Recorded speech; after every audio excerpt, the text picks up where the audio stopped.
¿Qué tal, amigas y amigos de Entre Tejas? Bienvenidos a este que es el tercer programa de Entre Tejas News. Fíjense que en el programa anterior, en que el tema a dilucidar fue el proceso actual electoral en Chiapas, surgió la idea que da cuerpo a este nuevo programa. Y tiene que ver con una reflexión y unos datos que nos compartió eh, el maestro José Adriano, quien se refirió a los presupuestos tan abultados ejercidos por varios de los gobernadores recientes de Chiapas. Vamos a escucharlo para que vayamos entendiendo hacia dónde vamos. Que es la parte que tendríamos que reflexionar como chiapanecos. De 1994, a raíz del movimiento zapatista que trató de resolverse el problema con dinero, en el 2000 hubo el primer gobierno de alternancia, producto de este mismo movimiento. En el 2000, el presupuesto inicial de Pablo Salazar era una cantidad apenas superior a los 18,000 millones de pesos. Cuando Pablo se fue, lo dejó en poquito más de 30,000 millones de pesos. Es decir, Pablo tuvo un incremento del 80-85% del presupuesto de Chiapas. Fue un presupuesto enorme. ¿Pero de recursos federales o De de...? presupuesto.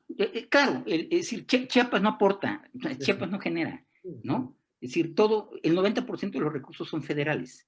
Ya. ¿No? Es decir, aquellos que hablan de la independencia de Chiapas y que Chiapas para el petróleo, es decir, ignoran que Chiapas es insuficiente para poder vivir con los recursos que genera. Generamos, cuando mucho, el 15% de nuestros recursos, ¿no? Esa es una gran dependencia que tenemos del gobierno central.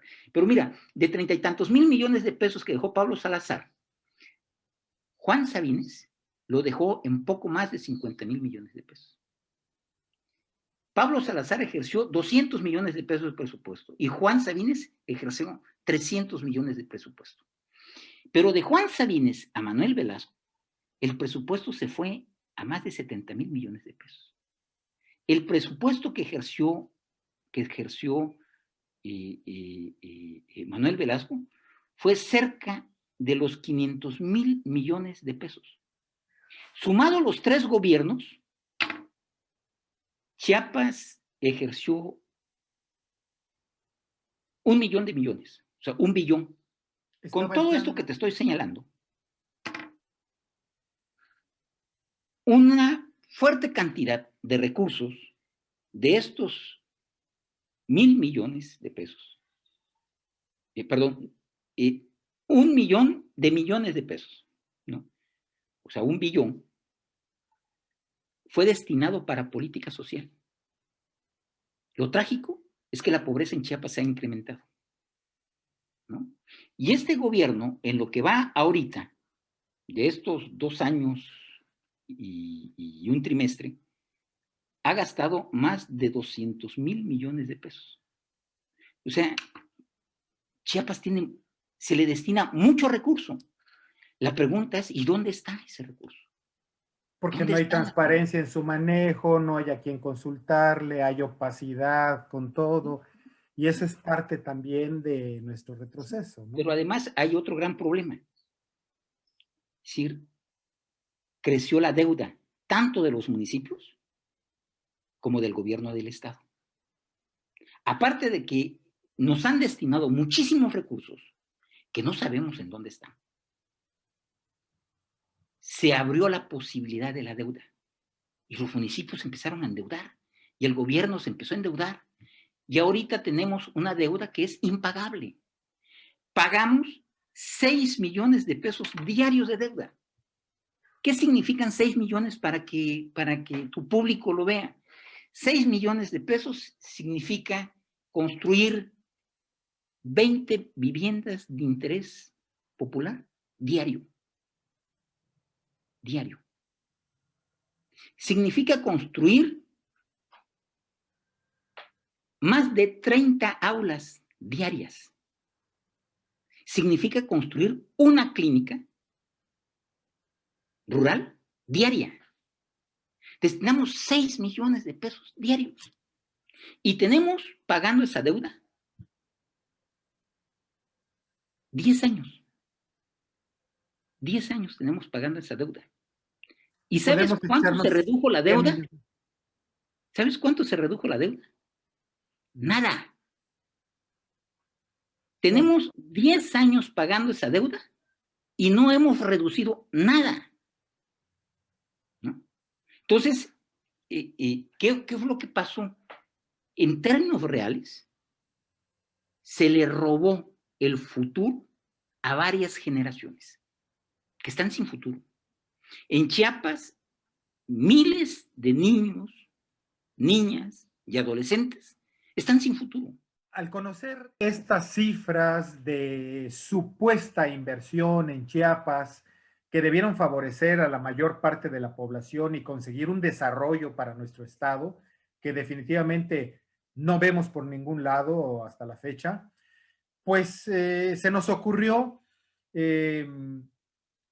acudir al doctor Jorge Alberto López Arévalo, con quien hicimos anteriormente en Entre Tejas, en septiembre del 2020, para ser exactos, un programa en que él nos explicaba esa tesis suya de que el monto de la inversión que se había dado en Chiapas de 1997 al 2017 era algo similar a el monto que el presidente Truman de los Estados Unidos decidió invertir para salvar la economía durante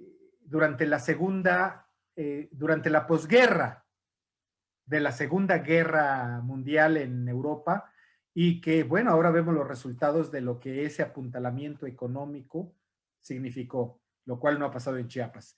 Pero escuchemos al doctor Jorge López Arévalo, ¿qué nos tiene que decir al respecto? Él, como economista especialista, él es académico, es doctor en economía, ha dado cátedra en diferentes universidades de Latinoamérica, es egresado de la Universidad Complutense también. Es decir, es una voz bastante autorizada para hacer una reflexión en torno a la economía de nuestro estado de Chiapas. Vamos a escucharlo. Hola, doctor Jorge Alberto López Arévalo. Qué gusto que estés en Entre Tejas News con nosotros. Hola, Luis Armando, gracias. Al contrario, fíjate que estaba revisando uno de los programas que realizamos contigo, que tuviste la gentileza de ofrecernos. Desde ese momento estuvo rondando en mi cabeza esta información que tú tienes como economista que lo eres, respecto al financiamiento que ha llegado a Chiapas. Tú hablabas en esa ocasión de 1997 al 2017, en un monto, de acuerdo con tu investigación, se trataba de un monto que había llegado a Chiapas similar al que Estados Unidos hizo en la Europa de la posguerra, conocido como el Plan Marshall, para reactivar la economía de Europa después de la Segunda Guerra Mundial. Entonces, quería preguntarte de eso, ¿cómo ves la situación ahora? Y no sé si recuerdas las cifras de las cuales hablamos en aquella ocasión.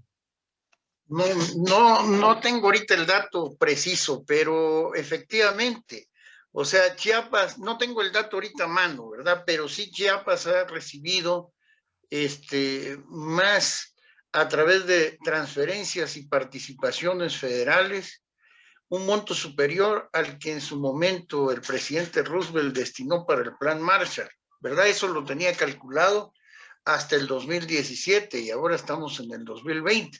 Es decir, a partir del levantamiento zapatista, ¿no? El Plan Marshall fueron alrededor de 13.500 millones de dólares de aquel tiempo, que actualizados serían como 65.000 millones de dólares.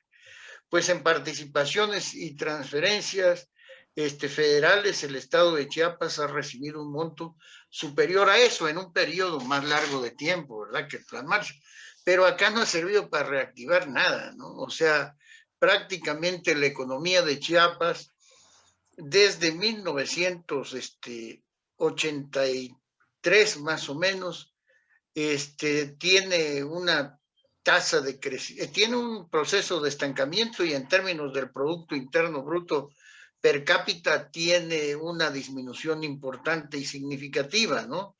Es decir, los chiapanecos de hoy en día somos relativamente más pobres de lo que éramos en el 82, 83, hasta el 85 más o menos, ¿verdad? Entonces, y uno puede ver de que esos recursos pues no se han traducido en mejoras para las condiciones de vida de la población chiapaneca. Tú puedes ver las obras de infraestructura que se han realizado, ¿sí? En el estado pues prácticamente son mínimas, ¿no? O sea, y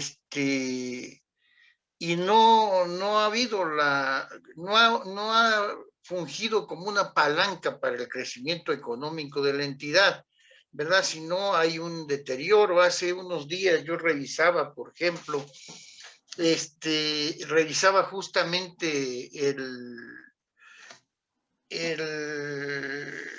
crecimiento económico en materia del PIB per cápita de Chiapas, ¿verdad? Y con relación al promedio nacional.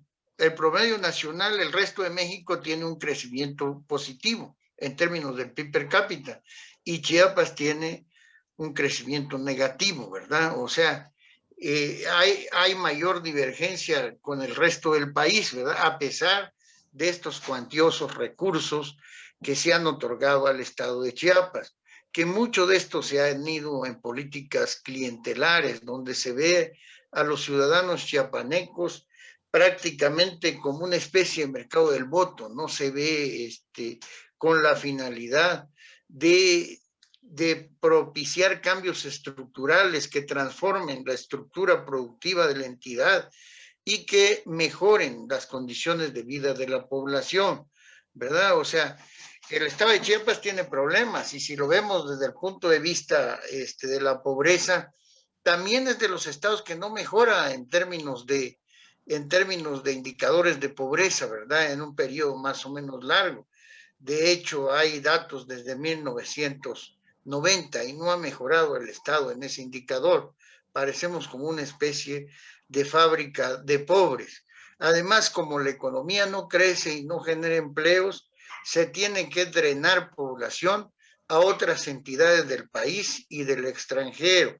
Los chiapanecos anteriormente no emigraban a los Estados Unidos, por ejemplo, y en algunos años se convirtieron en el primer estado expulsor de población hacia los Estados Unidos, ahí por el 2003, 2004, 2005, 2006, ¿no? Entonces, hoy podemos ya ver incluso algunas colonias pobladas por migrantes chiapanecos en los Estados Unidos. Yo he estado en Tampa, por ejemplo. En Baja California somos de los principales estados inmigrantes a Baja California, ¿no?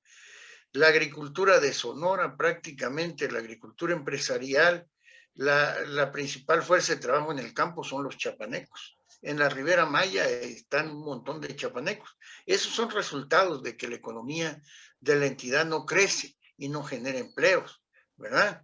O sea, es una situación bastante complicada. O sea, por simple cuestión demográfica, Chiapas debería de crear como 30,000 empleos anualmente, ¿no? Y genera como 3, 4,000, cuando mucho, ¿no? 5,000. Entonces, tiene que forzosamente que drenar población. Y también acá dijéramos, se producen recursos calificados que van a trabajar otras entidades del país o también del extranjero porque no encuentran empleo. O sea, por ejemplo, si tú haces una encuesta con los estudiantes del Tecnológico de Tuxtla, la mayor parte de los egresados se van a trabajar fuera del estado porque no hay condiciones acá para trabajar, ¿no? y son bastante calificados, pero los puedes encontrar en Puebla, en Querétaro y en el norte del país, ¿no? Entonces, esos recursos que han venido a la entidad, pues no se han traducido, ¿no?, en potenciar las capacidades de crecimiento económico de nuestra entidad, y eso es lamentable, ¿verdad?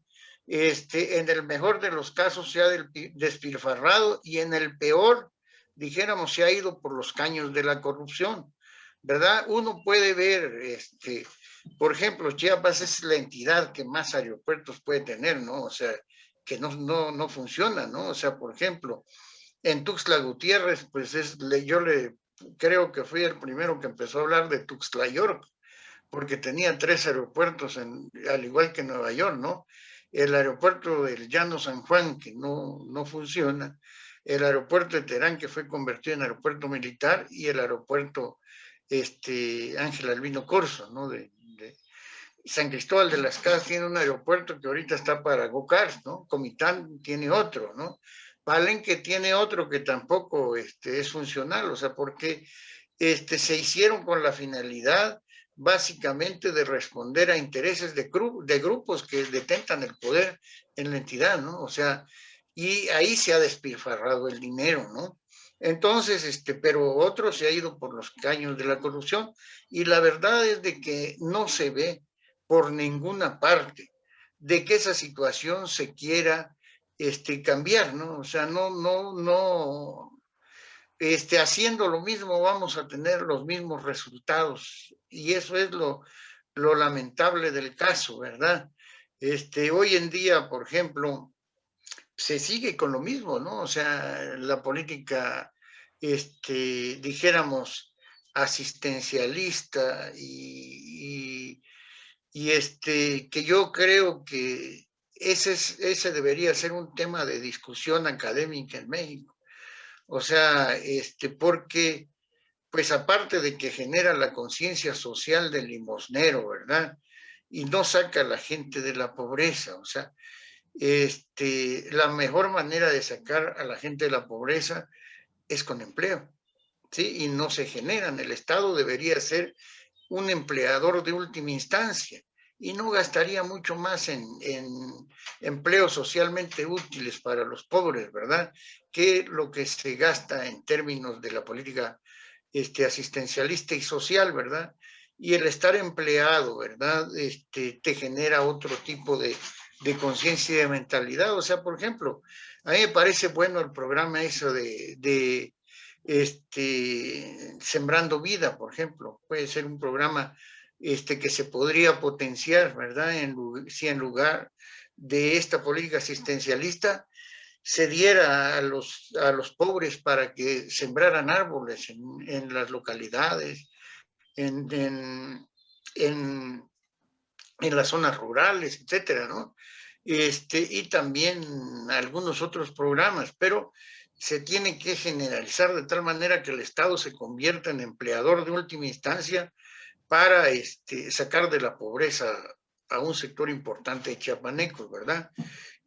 Hay un profesor acá italiano en la facultad que ha realizado una investigación bastante interesante y tiene cuantificado de cómo se podría aplicar un programa de esta naturaleza y cuánto se necesitaría, ¿verdad?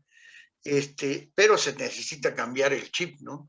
Y yo creo que en el caso de todo México debería de ser así. O sea, estos programas de transferencia condicionadas que empezaron con el Programa Nacional de Solidaridad allá por los años 90 con Carlos Salinas de Gortari, ya tienen cerca de 30 años, ¿verdad? Y no hay evidencias de que rompan con la pobreza intergeneracional, sino que únicamente a veces reclasifican a los pobres extremos en pobres, ¿no? O sea, pero no los sacan de la pobreza. Entonces, me parece de que se tiene que revisar, se debería revisar esta política social, ¿verdad? Y Chiapas también debería revisarse en qué se van a destinar estos recursos que vienen de la federación, o sea, y cómo la mayor parte se va a gasto corriente y no a inversión, ¿verdad? Entonces, Me parece que se tiene que cambiar el chip si se quiere salir de esta situación que nos tiene en la cola del país. No es que los chiapanecos no trabajemos, ¿no? Como dicen algunos personajes medio siniestros del norte del país, ¿no? O sea, que han mencionado, y el Cuadri que ha mencionado esto, ¿no? Aquí se puede trabajar hasta más. El problema es la productividad, que es muy baja, y que en la agricultura los instrumentos de trabajo con los que se realiza la actividad, pues son de la época prehispánica en muchos casos, como aquí en los Altos de Chiapas, ¿no? Ni siquiera pasaron por el arado egipcio, ¿no? Entonces, es muy difícil de que en esas condiciones se tenga una productividad del trabajo, pues, más elevada. O sea, si nosotros vemos la productividad del trabajo, en Chiapas es de las más bajas que hay en el país, es la más baja, ¿no? Y esto tiene que ver precisamente con los instrumentos que emplea, sí, el chiapaneco y su objeto de trabajo, ¿no? En general, o sea, y eso se tiene que modificar, ¿no? O sea, si se quiere cambios verdaderamente estructurales en la entidad, que yo no lo veo por ninguna parte, ni en el discurso de la clase política chiapaneca, ni siquiera está ausente, ¿no? O sea, sí, te hablan de los pobres como pobrecitos, como que ellos gobernaran a veces en un país nórdico, lo he dicho, ¿no? O sea, y y no ven la manera en cómo se puede modificar este estado de cosas, ni siquiera se lo plantean, ¿no? Eso sería, pero sí es efectivamente mucho dinero que se ha destinado al Estado. O sea, yo creo que van ahorita más de 70,000 millones de dólares del 94 para la fecha, ¿no? Mucho más, ¿eh? Entonces, el plan Marshall actualizado serían como 65,000, ¿no? Entonces, es un recurso muy importante, ¿verdad? Sí. Claro. Que ha dado lugar a nuevos ricos, y son las mismas familias prácticamente las que se van rolando en el gobierno y en el poder, ¿no? O sea, esa es una característica también del atraso de la entidad. O sea, no hay movilidad, es la misma clase política, excepto algunos que fueron calificados como advenedizos, que no venían de la familia chapaneca, y que incluso los metieron a la cárcel, ¿no? El único exgobernador que ha caído preso, que es Pablo, ¿no? No venía de las élites políticas de la entidad, ¿no?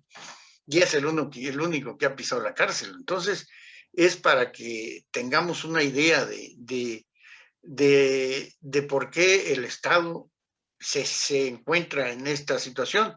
Yo voy a trabajar en un libro precisamente sobre esto, ¿no? Y de por qué la entidad sigue en estas condiciones. O sea, vamos a tratar de dar respuesta a estas preguntas, ¿no? Sí. Claro. Doctor, mencionabas que un solo exgobernador ha pisado la cárcel y decías claramente, porque no viene del grupo de la familia chiapaneca, obviamente. Parecería que estás induciéndonos a pensar que existe todo un grupo que se protege y que ha cambiado de nombres, más no de intereses dentro del poder chiapaneco. Y también se habla mucho de la corrupción que ha habido en cada uno de los sexos de un tiempo para acá.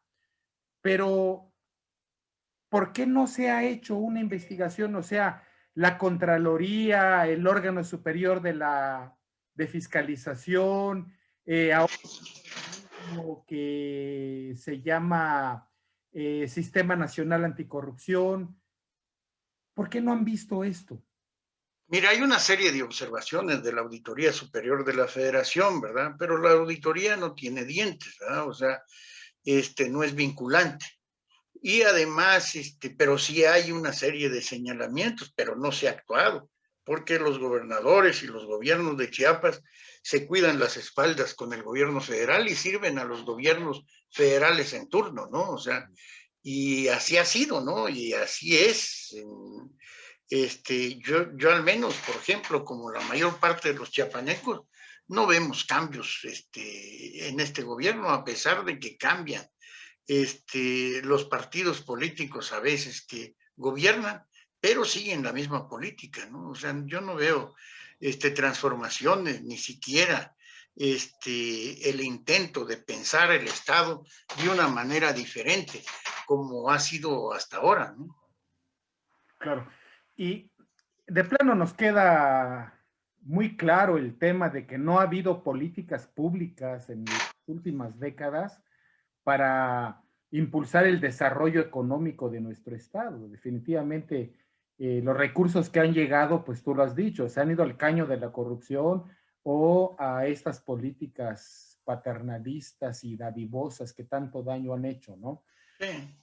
Fíjate que en un programa anterior, y es el tema de este programa, se habla de la posibilidad de una comisión de la verdad, no en el caso de desaparecidos políticos o como ocurrió en el Cono Sur, el caso de los excesos y crímenes de los regímenes militares.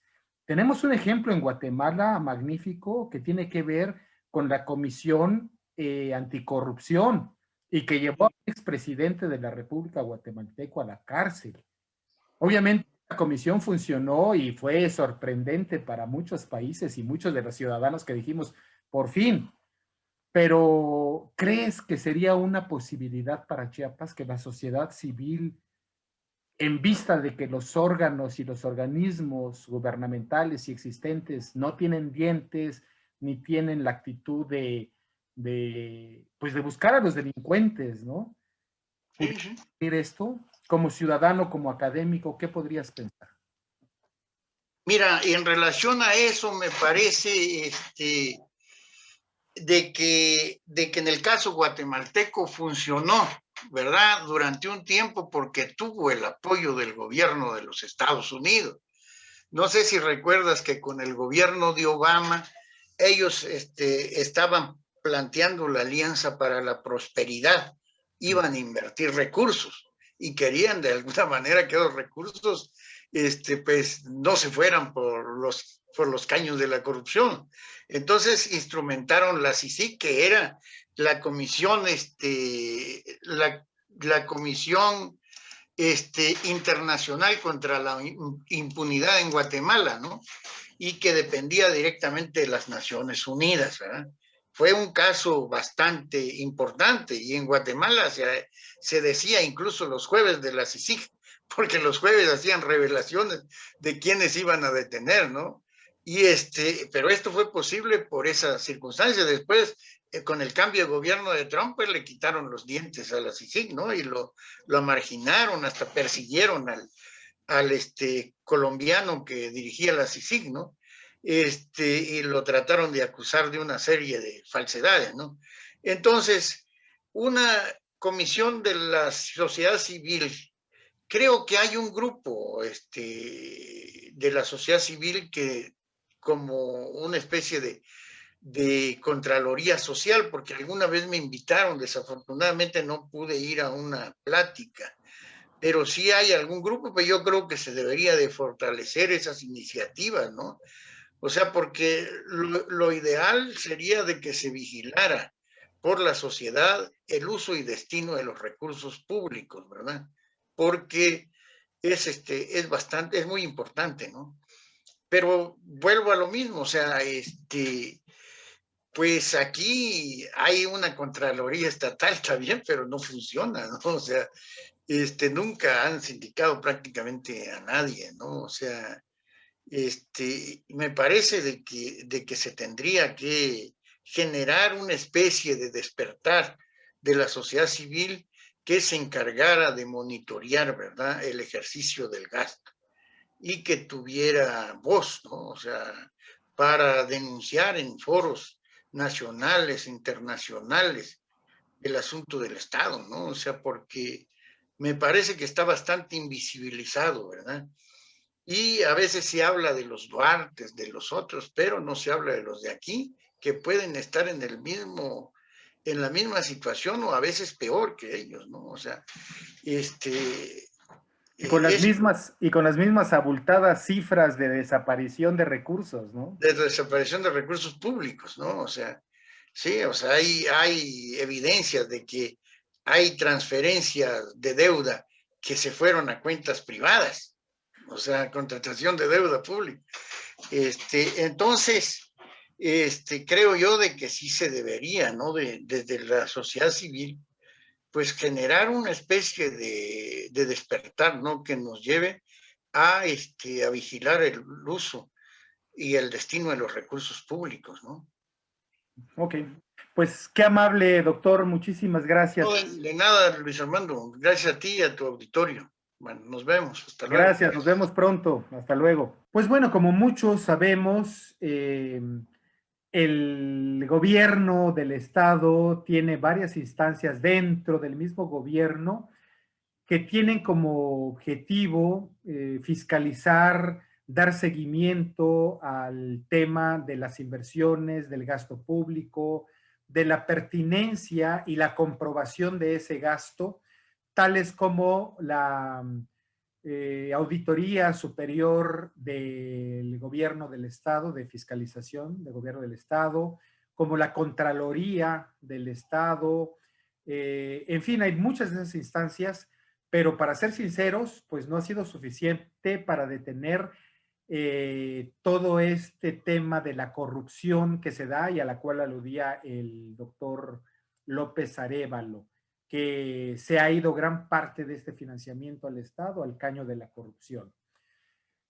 Pero por eso nos dimos a la tarea de buscar qué propuestas ciudadanas existen que puedan ser un contrapeso a estas condiciones que se dan dentro del gobierno y que nos hace pensar que probablemente haya solapamiento, complicidad en muchos de los casos o ineficiencia para fiscalizar los presupuestos públicos. Precisamente por eso buscamos a una instancia que es el Sistema Nacional Anticorrupción, que tiene precisamente este objetivo de, como su nombre lo dice, pues de atacar la corrupción en el país.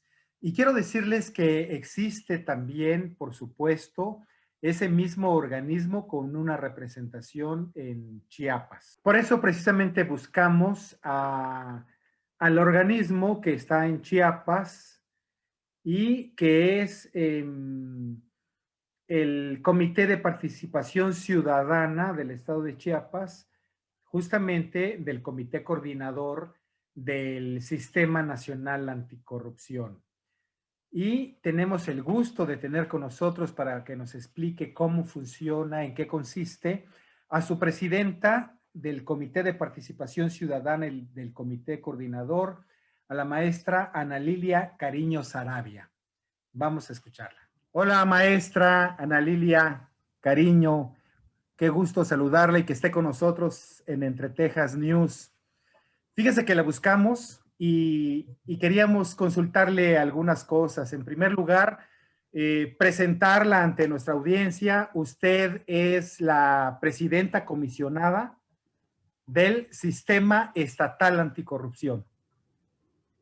Así es, soy presidenta del Consejo de Participación Ciudadana del Sistema Estatal Anticorrupción y la ley señala que quien preside el sistema quien preside el Consejo de Participación Ciudadana también preside el Sistema Estatal Anticorrupción. Correcto. Díganos qué es el Sistema Nacional Anticorrupción y cuándo se creó y sus funciones, por favor, brevemente, para no quitarle mucho tiempo.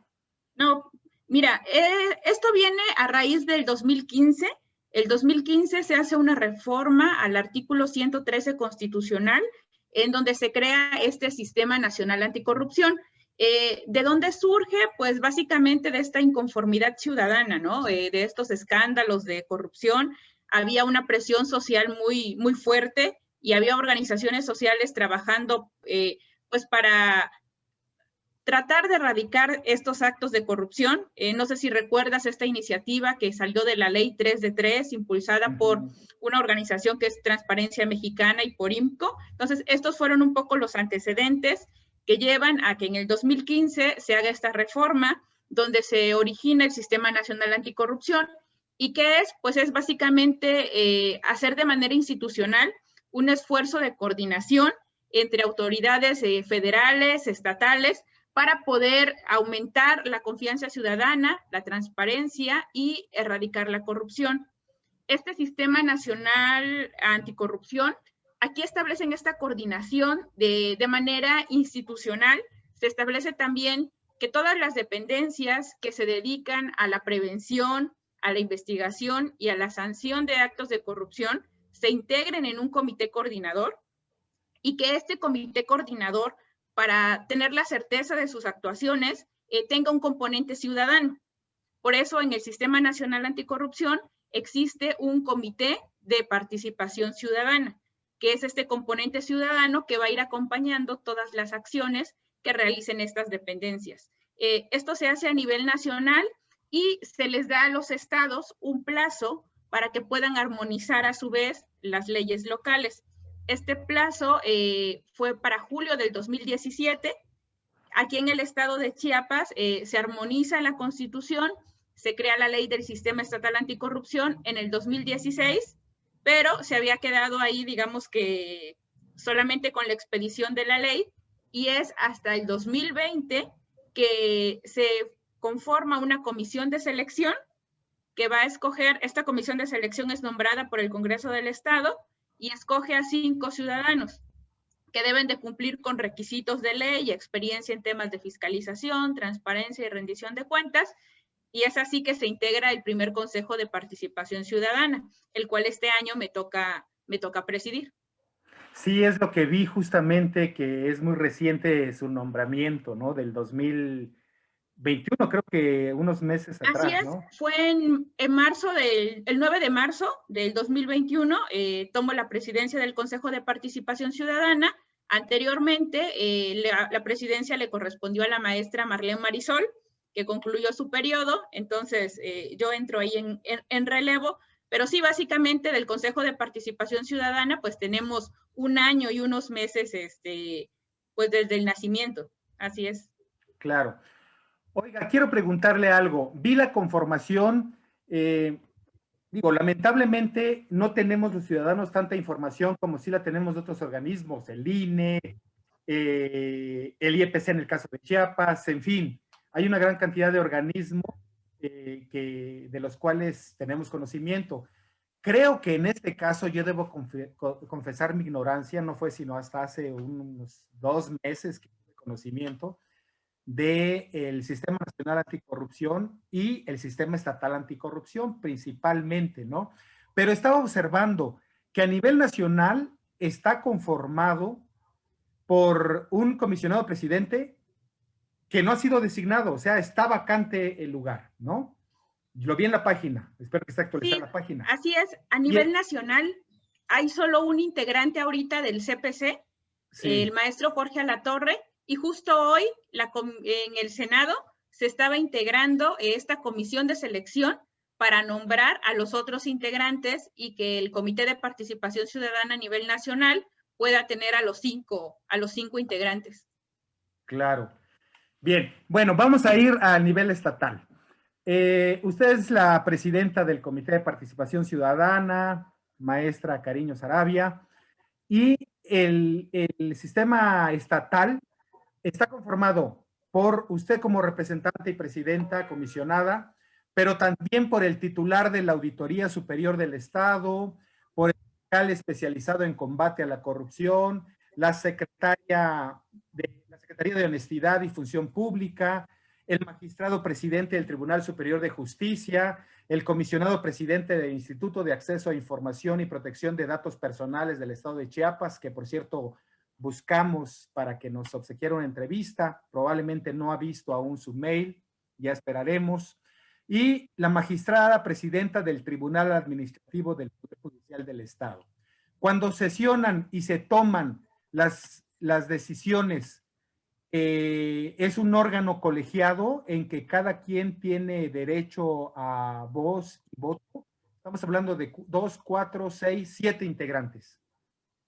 Así es, este colegiado se denomina Comité Coordinador del Sistema Estatal Anticorrupción y como bien lo mencionas, tiene esta conformación y todos los integrantes tenemos derecho a voz y a voto. Este comité coordinador tiene la función principal de el diseño, la aprobación, la implementación y la evaluación de la política estatal anticorrupción, que es un tema en el que este año estamos trabajando. Vamos a empezar a generar el diagnóstico para poder tener pues una política estatal anticorrupción que responda a las necesidades del Estado.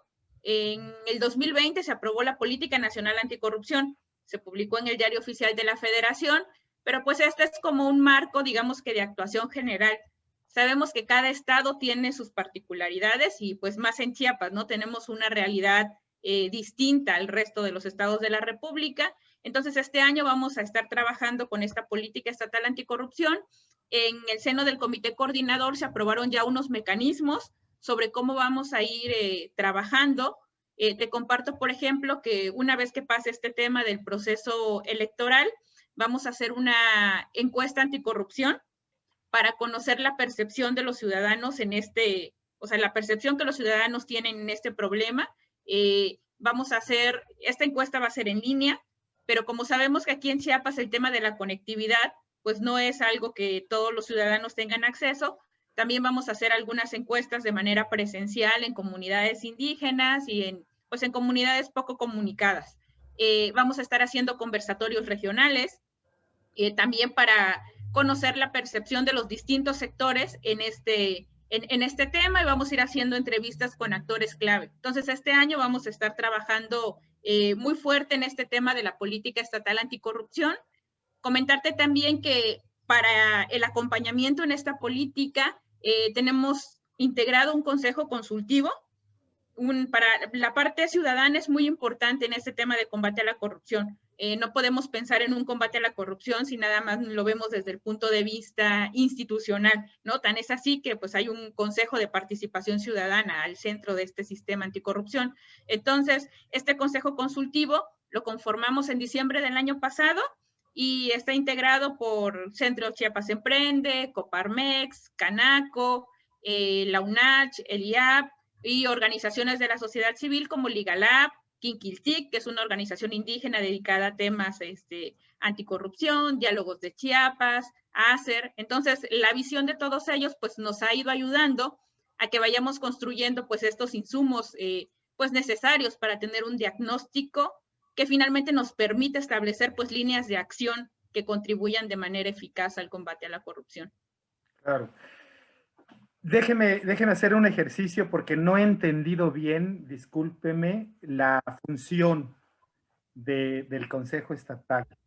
Es decir, ustedes, por ejemplo, hay la denuncia de una secretaria de Estado en cuanto a un hecho de corrupción, ¿no?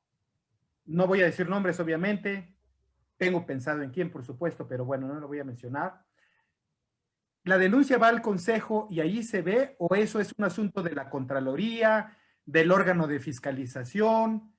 ¿Cómo funciona este Consejo Anticorrupción? O sea, no entiendo esa figura. Ok, este Consejo de Participación Ciudadana, cada una de las instancias que la conforman tiene funciones muy específicas. Por ejemplo, si la denuncia tiene que ver con faltas administrativas, digamos, la denuncia se va a poner en la Secretaría de la Función Pública o en el órgano interno de control que corresponde, ¿no? Entonces, esa instancia tiene los mecanismos de denuncia para poderle dar seguimiento. Si corresponde a un hecho de corrupción, digamos que de tipo penal, para eso tenemos la Fiscalía Especializada en Delitos contra la Corrupción. Nosotros, desde esta parte ciudadana, no tenemos funciones de investigación o de fiscalización como tal, pero lo que sí hacemos es dar acompañamiento a los ciudadanos, porque muchas veces como ciudadano desconoces todo este proceso de cómo poner una denuncia, ¿no? Cómo poner una queja. A veces no encuentras la información, de a dónde tienes que acudir, si esa autoridad es competente o no es competente. Entonces nosotros desde el Consejo de Participación Ciudadana orientamos al ciudadano sobre cómo tiene que poner su queja, dónde tiene que poner su queja, y le vamos dando este acompañamiento para ver que si va a poner su queja, por ejemplo, en el órgano interno de control, pues el órgano interno de control mantenga informado al ciudadano y le vaya dando el seguimiento correspondiente a esta queja. Claro. Sí, yo me había hecho muchas ilusiones con respecto al Consejo de Participación Ciudadana, pero veo que no del todo. Le voy a explicar por qué. Parecería que los mismos órganos de control del gobierno no han sido suficientes. Hubo que incluir a un organismo ciudadano que esté representado por la ciudadanía. ¿Cuántos integrantes son del órgano ciudadano del cual usted es presidenta, comisionada? Somos 5 integrantes. Ciudadanos. Que podría Ciudadanos. ser de Coparmex, podría ser el presidente de barrio de San Roque, podría ser 5 ciudadanos. Ok. En el momento de tomar las determinaciones, como yo le decía antes, hay 6 funcionarios de gobierno del Estado, el órgano de fiscalización, Contraloría, la Fiscalía de Procesos Administrativos, en fin. Entonces, si hay una discusión al interior de esta comisión, estamos hablando que usted representa el 14.28% de la decisión y al final de cuentas, el 85.72% le corresponde a los funcionarios de gobierno del Estado. Entonces, si usted presenta un asunto, ¿verdad?, para darle acompañamiento a la ciudadanía, pues yo sería sumamente escéptico y no perdería mi tiempo, porque jamás va el Consejo de Participación Ciudadana realmente incidir en la decisión final que es por parte del gobierno, porque aquí parecería que lo que se creó fue a David para pelear contra el monstruo Estado, gobierno, Goliat. Y creo que sigue siendo muy, muy disparejo. Además, no tenemos toda la información que se requiere en Chiapas para saber todo esto. Es decir, mire, yo procuro estar enterado de las cosas. Sin embargo, no sabía cómo funcionaba. Quiero decirle que me pasé 2 días, me apliqué a ver cómo funciona el nacional, vi el estatal y vi que, bueno, como una mesa con 3 pies en vez de los 4 que necesita para estar firme. Y bueno, no hemos visto los resultados porque tampoco están los resultados. O sea, es muy reciente, hubo indolencia de los gobiernos anteriores. Desde el 2016 debió crearse, pasó ya un sexenio, en este nuevo está ocurriendo, pero supongamos y le demos a la buena voluntad. ¿Qué se ha resuelto desde este año que está funcionando en el estado de Chiapas hasta el momento? ¿Cuántos seguimientos de casos ha habido? ¿Cuántos se han resuelto favorablemente para la denuncia ciudadana y cuántos no? ¿Hay estadísticas? Aquí nada más me gustaría hacerte como una precisión. Claro. Porque el Consejo de Participación Ciudadana es un organismo, digamos que independiente del Comité Coordinador. Este sistema anticorrupción es un sistema, digamos que nuevo, y se conforma de muchos colegiados. Entonces, nosotros como Consejo de Participación Ciudadana, estos 5 integrantes que somos, digamos que de cierta manera independientes, y sesionamos y las decisiones que tomamos y el acompañamiento que nosotros le vayamos dando a los ciudadanos, lo decidimos en pleno, en colegiado, nosotros 5 como ciudadanos.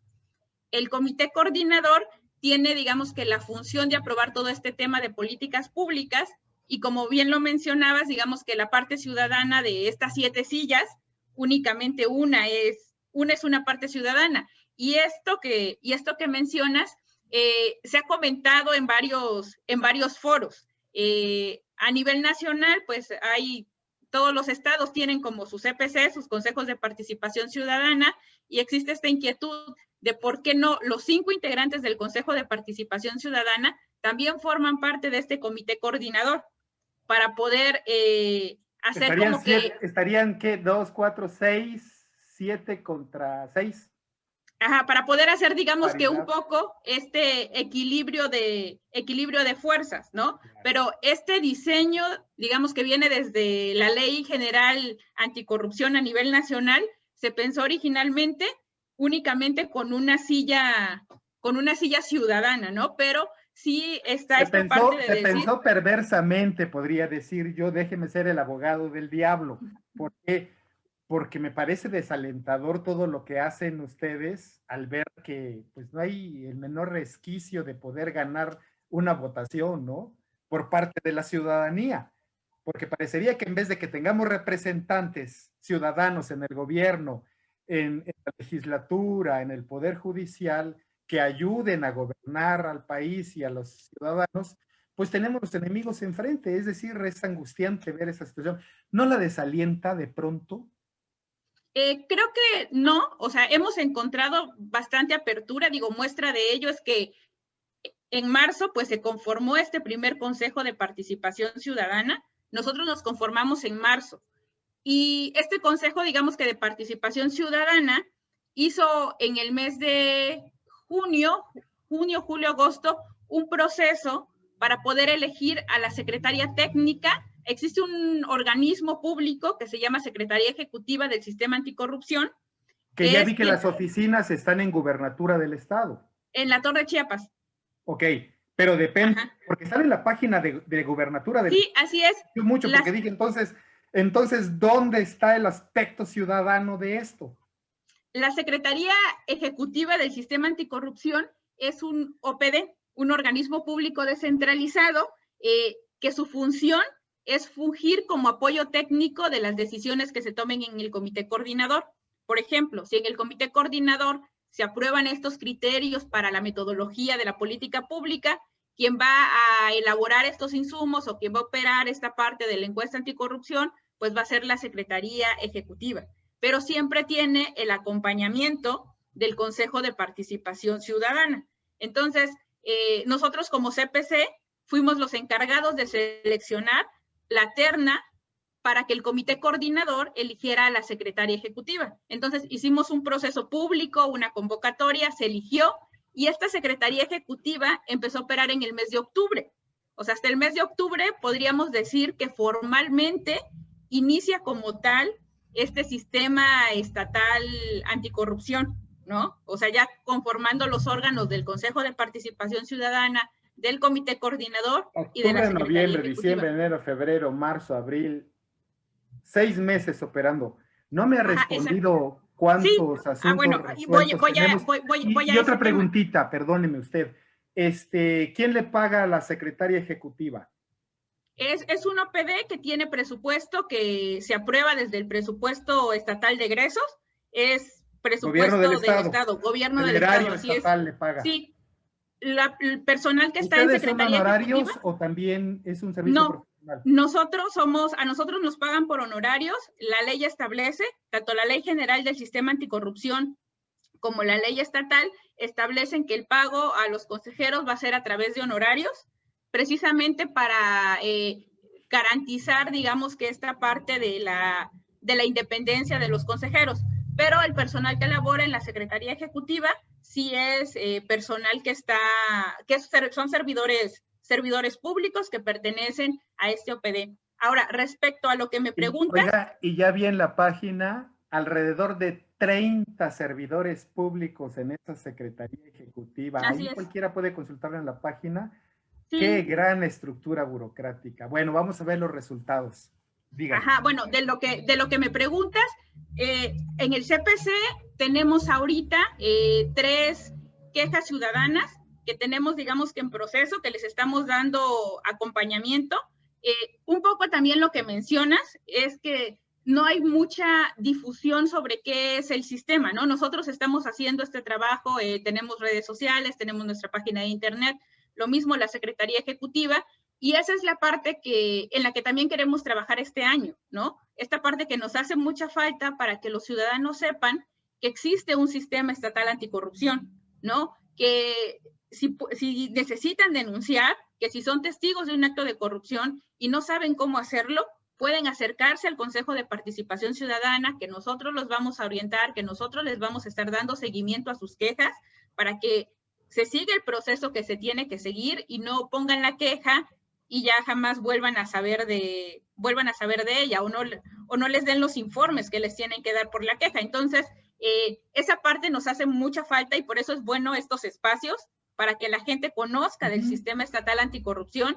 La gente que se ha acercado ha sido porque si hemos estado tal vez en algún evento, por ejemplo, como este de la toma de protesta, escucharon los mensajes y dijeron, bueno, hay un sistema, no sé bien de qué se trata, pero voy a preguntar, y así han llegado con nosotros. Entonces, entre más gente conozca el sistema, entre más como ciudadanos tengamos esta cultura de la denuncia, porque tampoco la tenemos tanto. Creo que este tema que traemos de la desconfianza hacia las instituciones, que bien puede ser o está muy, muy fundado por experiencias pasadas, pero a veces cuando somos testigos de un acto de corrupción, pues preferimos a veces no denunciar. Y actuales también, ¿eh? Si no, no tendría sentido que ustedes estuvieran allí como representantes ciudadanos. Claro. Así es, entonces, creo que esta parte, siempre a veces se piensa como que el tema de la corrupción corresponde únicamente a funcionarios públicos, ¿no? Siempre pensamos corrupción, funcionarios públicos, pero creo que es importante también que como ciudadanos nosotros asumamos la parte de responsabilidad que nos toca, ¿no? Cuando hay un acto de corrupción, hay dos personas involucradas, ¿no? El funcionario público que se corrompe, pero también hay un ciudadano que puede ofrecer, digamos, que algún tipo de soborno. Entonces, sí es importante también trabajar en esta cultura, digamos, que anticorrupción. Muchas personas mencionan que la corrupción es un tema cultural, ¿no? O sea, que ya lo traemos como muy, muy arraigado y que puede tener como que distintas causas. Pero un expresidente del país lo decía. Ajá, lo mencionó y fue muy criticado. Es lo único célebre que yo recuerdo de él, yo. Ajá, y fue muy criticado, digamos, que en su momento. Entonces, creo que aquí es importante que como ciudadanía, o sea, es esta parte de la información y que sí podamos ir generando esta cultura de la denuncia, ¿no? Entre más denunciemos, más incidentes vamos a poder ser en estos temas, ¿no? Sé que el proceso de la denuncia a veces resulta complicado de entender, o sea, son estos procesos que como ciudadanos a veces nos quejamos, que son como muy, muy largos, son tediosos, son burocráticos, pero creo que sí es importante el tema de la denuncia y te lo repito, como Consejo de Participación Ciudadana estamos con las puertas abiertas para que los ciudadanos se acerquen a nosotros y los orientemos en este proceso. Excelente. Oiga, yo tuve una experiencia, déjeme ejemplificar esto. Yo tuve una experiencia hace unos 2 años en que casi me atropella un vehículo, vi las placas del vehículo, fui al Ministerio Público a denunciarlo y lo único que se consiguió es que el Ministerio Público me quitara todos los incentivos para poder hacer la denuncia, porque me dijo que iba a ser un camino tortuoso, que había que localizar a quién había sido, le di las placas, me dijo que me tenía que presentar muchas veces y si yo salía de la ciudad, pues tenía que estar el día que me dijo. O sea, hizo todo la Ministerio Público en esa ocasión para desincentivarme de levantar una denuncia. Eso puede ser un motivo que llegue con ustedes como corrupción del Poder Judicial y claro, porque es corrupción, no estamos hablando únicamente de incapacidad o de ineficiencia, ¿no? Sino falta de prestar el servicio como debe serlo, ¿no? Así es, esta sería como una falta administrativa. Lo que hace, digamos, que este funcionario público, al no hacer de manera diligente las funciones que tiene que hacer. ¿Cuál es la función que tendría que hacer? Pues, en lugar de desincentivar esta denuncia, decirle, ok, me estás presentando los elementos, voy a hacer mi trabajo, ¿no? Mi trabajo por el que estoy recibiendo un sueldo que finalmente viene de recursos públicos. Claro. Y si yo, por ejemplo, soy un proveedor y le entro a una licitación, a una secretaría, y me doy cuenta que en la licitación hay algo turbio y le dan el contrato al compadre del administrativo de esa secretaría, eso es un hecho de corrupción que yo veo y que puedo denunciarlo y se sigue un proceso de investigación, o ustedes nada más le avisan a la Contraloría y ya que la Contraloría se haga cargo. No, lo que nosotros hacemos, exacto, es decirle al ciudadano, tú eres testigo, por ejemplo, de este tema que está señalado en la Ley General de Responsabilidades Administrativas y la ley que tenemos aquí en el Estado es tráfico de influencias, es colusión, le decimos, tienes que presentar tu denuncia, lo orientamos en esta presentación de la denuncia y cuando el ciudadano va al órgano interno de control y presenta esta denuncia, nos turna copia a nosotros como Consejo de Participación Ciudadana. Entonces, si el ciudadano nos dice, ¿sabes qué? Ya presenté la denuncia, pero ya pasó un mes y medio, y no tengo respuesta, nosotros como Consejo de Participación Ciudadana podemos intervenir con estas autoridades que finalmente forman parte de este comité coordinador y decirle, oye, tienes esta denuncia de este ciudadano, ¿no? O sea, ¿cuáles son las actuaciones que está haciendo este órgano interno de control? Este es el acompañamiento ciudadano que nosotros vamos a estar dando. Claro. Pues, maestra Ana Lilia Cariño Saravia, ¿con qué entusiasmo toma su responsabilidad al frente de este Consejo de Participación Ciudadana? Le deseamos mucho éxito porque sin duda que tendrán una cantidad de trabajo enorme que realizar, casi como los célebres trabajos de Hércules para limpiar los establos de augías. Mucho éxito. Pues muchas gracias por el espacio y pues finalmente concluir con que esta parte del combate a la corrupción pues es tarea de todos, ¿no? Y entonces se están dando los primeros pasos y pues hay que seguir trabajando en ello y te agradezco mucho el espacio. No, al contrario, gracias, que tenga excelente tarde. Hasta gracias. Pronto. Bueno, usted podrá juzgar si con eso es suficiente realmente para contrarrestar por lo menos la corrupción que se ha dado en el estado de Chiapas en las esferas del poder público. Pero también quisimos de alguna manera ilustrar algo que ha estado en el ambiente, la probable creación de una comisión de la verdad, de una comisión de anticorrupción conformada por ciudadanos que se den a la tarea de analizar cuál es la situación que se ha dado, a buscar, por supuesto, la restitución de estos actos que pudieran ser delictivos en cuanto al erario estatal. Y por eso es que buscamos dos casos que creo que son bastante ejemplificadores en América Latina, en otros pueblos que son similares a los nuestros, y que han transitado por todo un camino para llegar a eso.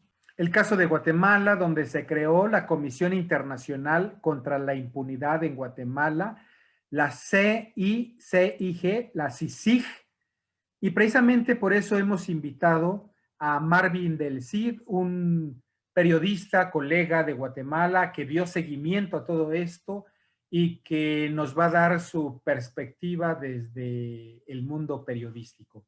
Vamos a escucharlo. ¿Qué tal, Marvin del Cid? ¿Cómo estás? Qué gusto saludarte. Gracias por aceptar nuestra llamada y que participes en Entre Tejas News.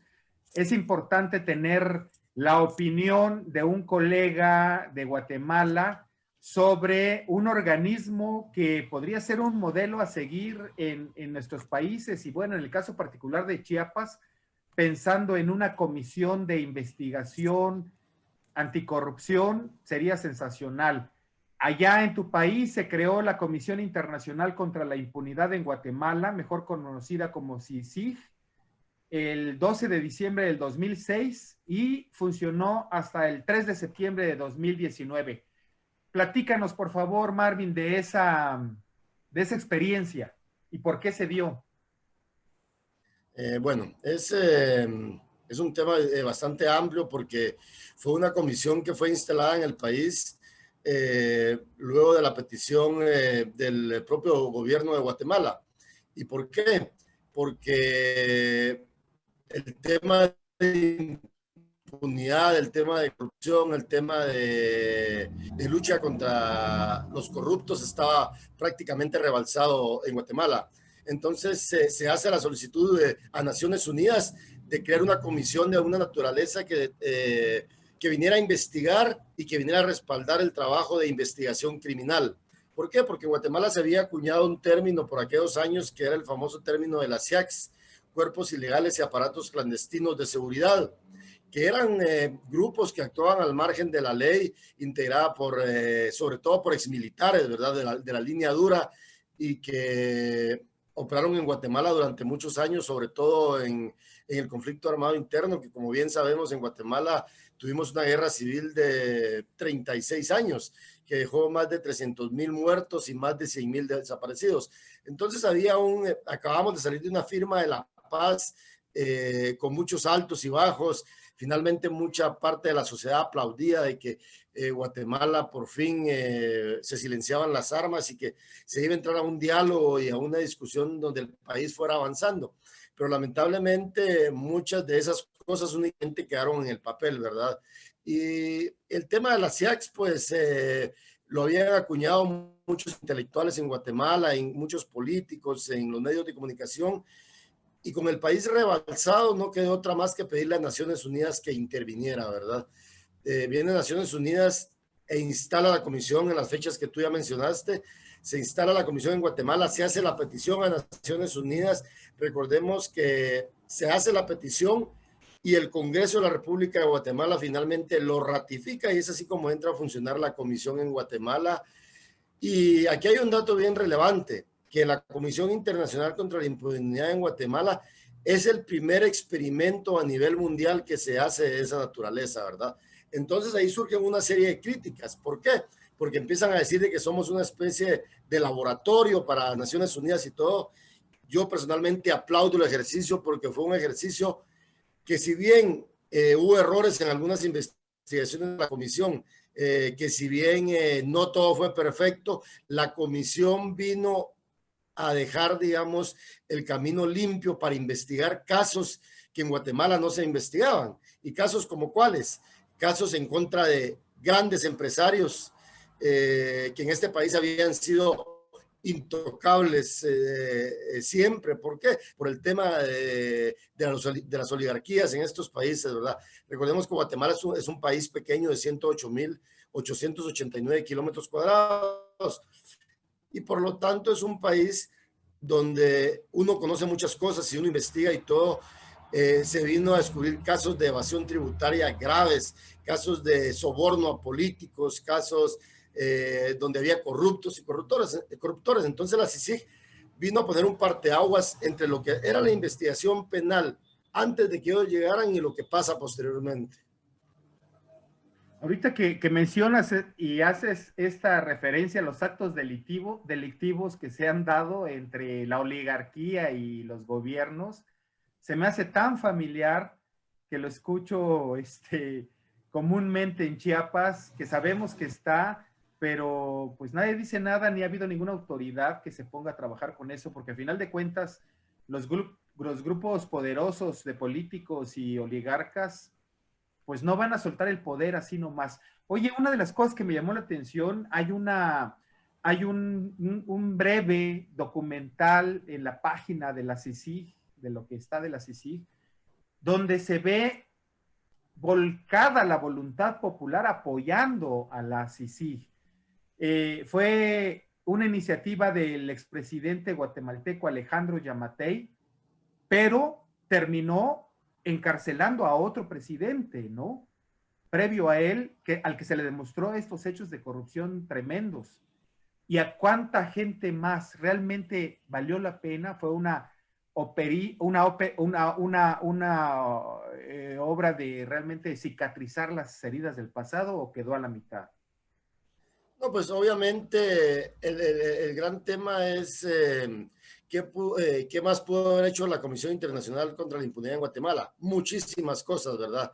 Pero yo creo que lo que te refieres es prácticamente, digamos, que la CICIG cobró una mayor notoriedad con la llegada del comisionado Iván Velázquez, del colombiano Iván Velázquez a Guatemala, porque antes de ello habían habido dos comisionados, Carlos Castresana y Dalanés, pero sin embargo ninguno de ellos le había dado el empuje que se necesitaba en la comisión y que realmente la comisión investigara lo que los guatemaltecos queríamos que investigara, ¿verdad? Lo que los tribunales guatemaltecos no investigaban, pero más que todo el Ministerio Público, que es el encargado de seguir la investigación penal en el país.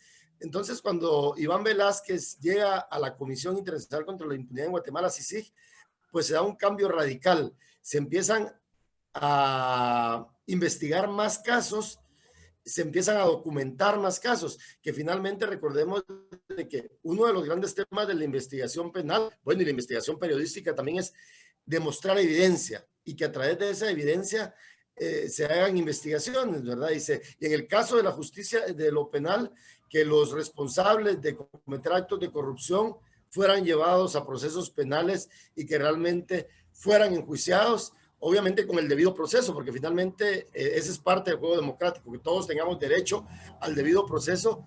Y obviamente la CICIG lo que hace es, al cargo de Iván Velázquez y todo su equipo, que se renovaron muchos investigadores, mucha gente dentro de la comisión, y eso fue muy favorable. Lo que hace Iván Velázquez es agarrar casos emblemáticos y casos que en algunos casos ya tenían algún avance de investigación. Y te pongo algunos ejemplos.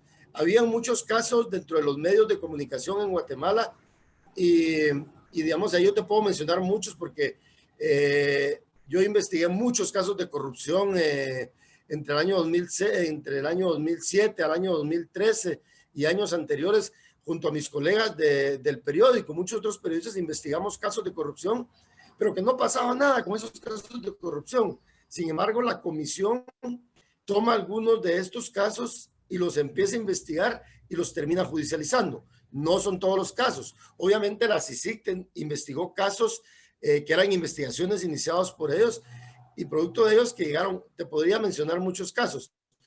Pero lo que me quería referir en este punto es cuando me dices si la comisión tenía apoyo popular. Obviamente, muchos millones de guatemaltecos apoyaban a la comisión porque era un respiro para nosotros como ciudadanos, porque hacía cosas que no hacía el Ministerio Público. La comisión lo que hacía era apoyar al Ministerio Público para documentar los casos.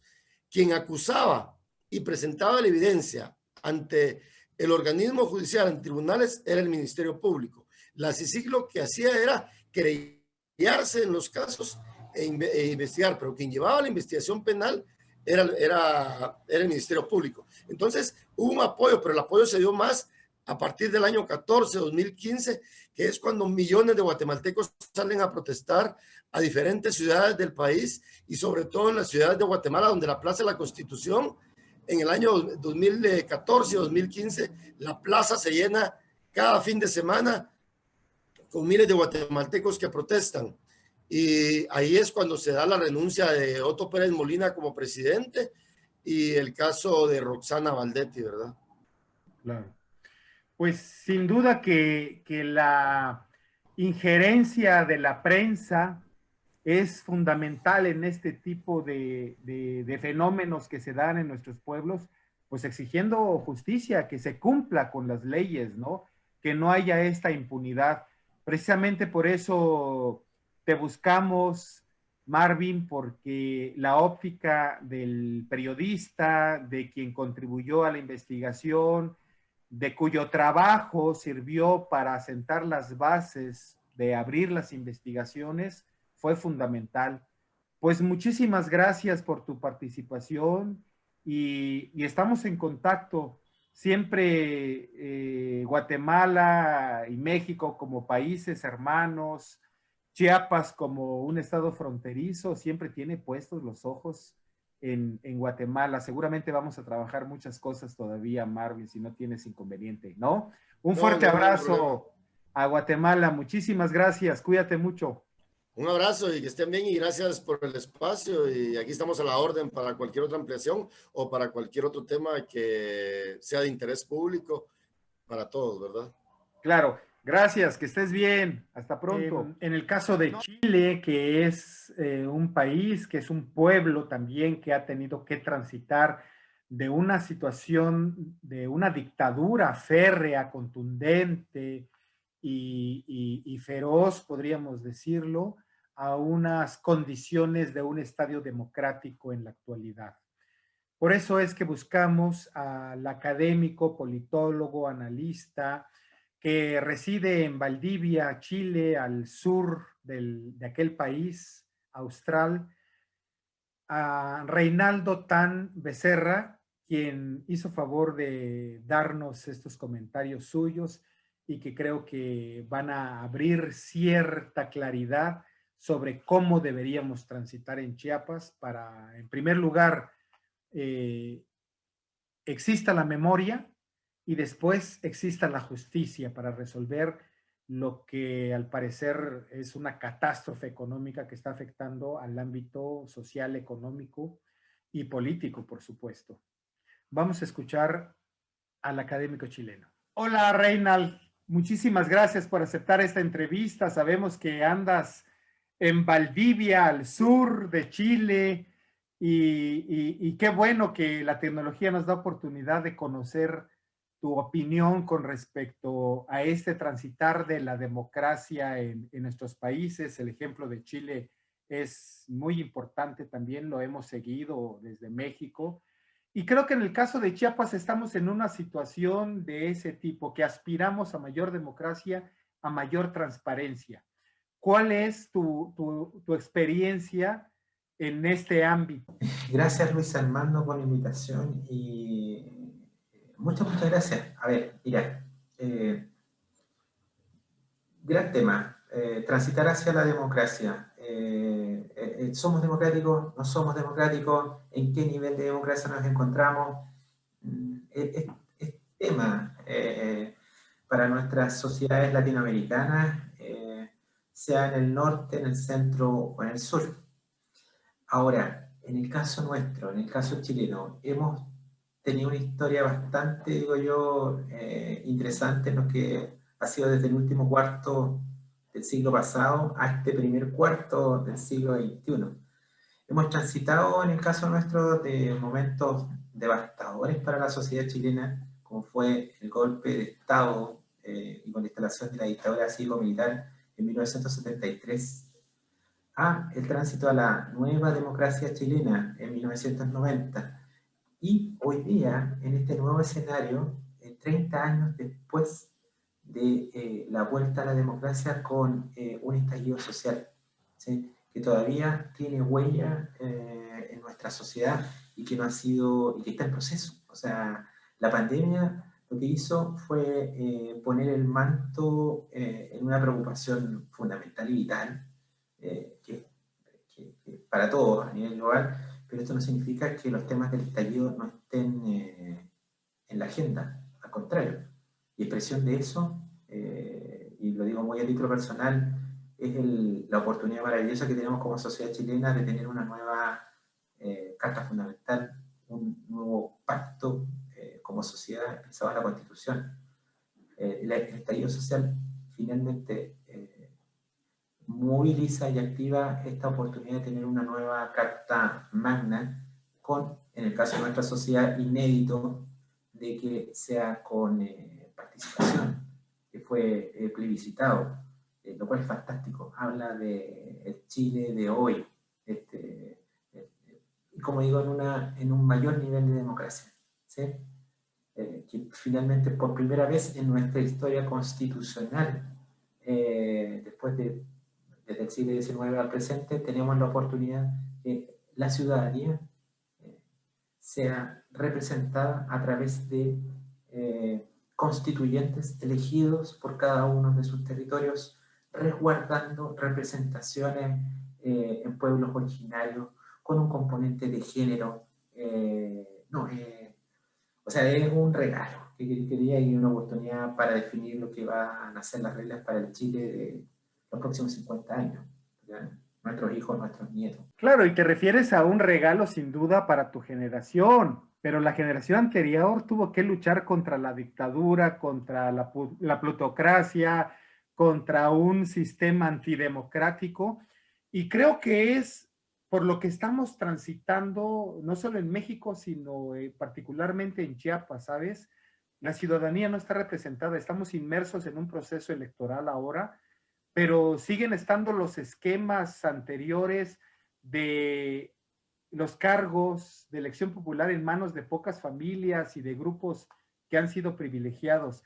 La ciudadanía no ha alcanzado a tener incidencia en este proceso democrático como quisiéramos, Y bueno, por eso quise platicar contigo, porque ha sido un proceso, como tú decías, de la última parte del siglo anterior y esta primera parte, ¿no? Del siglo XXI, que yo creo que nos resta mucho por caminar. Pero hay un ejemplo en particular que yo quería tomar y quería que nos platicaras un poco, que tiene que ver con estos organismos de la sociedad para buscar la verdad del pasado. Y cuál es el efecto en tu caso, en tu generación. Y precisamente por eso Reynald tenía interés de ver, de conocer el caso suyo, de cómo detonó en buena medida esta transición hacia la democracia una comisión ciudadana que investigara las cosas, ya que las autoridades que estaban en vigencia pues no lo hacían y había una impunidad terrible, ¿no? Mira, muy buen punto. Y como tú mencionabas, esto que digo que es un regalo, no es un regalo gratuito. Efectivamente ha sido una ciudadanía activa que se ha movilizado y que ha llenado las calles. O sea, tener en la principal ciudad de Chile, que es Santiago, a 1,5 millones de personas en las calles marchando y pidiendo un nuevo pacto, un nuevo acuerdo, una nueva constitución, es indicativo de que hay un cambio que, no es, que va más allá de la posición partidaria, política e ideológica. Y bueno, lo doloroso también que ha sido para varios compatriotas actuar reñidos con los derechos humanos frente a situaciones de choque que se produjeron el 2019 en las calles y que, debo decirlo, a propósito de profundizamiento democrático, tenemos la madurez para tener instituciones que están en esos procesos. O sea, no es un proceso que quedó oculto bajo la alfombra, sino que está judicializado. Hay un instituto del Estado y con autonomía suficiente, que el Instituto de Derechos Humanos, que lleva los procesos. Las cortes han operado con autonomía para juzgar a quien tengan que juzgar. Habla de un desarrollo democrático potente más allá de tu posición dentro de la estructura social, de tu billetera, de la familia, y que es una cosa que puedo ser injusto en mi comentario. Yo creo que realmente hemos olvidado como sociedad cuánto hemos crecido en democracia. ¿Sí? Esto, llevado a lo que fue la dictadura militar y el golpe del 73, era impensable. O sea, impensable. Ahora, respecto a lo que fue el paso de la dictadura a la nueva democracia, hay un hito en términos de verdad y justicia y verdad y reconciliación, que es el informe Rettig. El informe Rettig responde a una fractura que tenía la sociedad, o que todavía está en la sociedad chilena, yo creo que en menor grado, que es la fractura derivada del golpe militar del 73. Esa fractura dividió, como dicen algunos autores, un autor en particular, el cardenal Silva Enríquez, partió el alma nacional. Fue una fractura que la partió en dos. Y esa fractura estaba muy latente cuando asume el primer gobierno democrático post-dictadura con el presidente Elwin. En ese escenario, este nuevo gobierno se ve frente a un marco de una sociedad dividida en dos, ¿sí? Pro-anti-Pinochet, que era el general que presidía la dictadura, y que tiene que resolver, y no puede demorarse años, ¿sí? Tiene que actuar rápidamente. ¿Cómo reparar?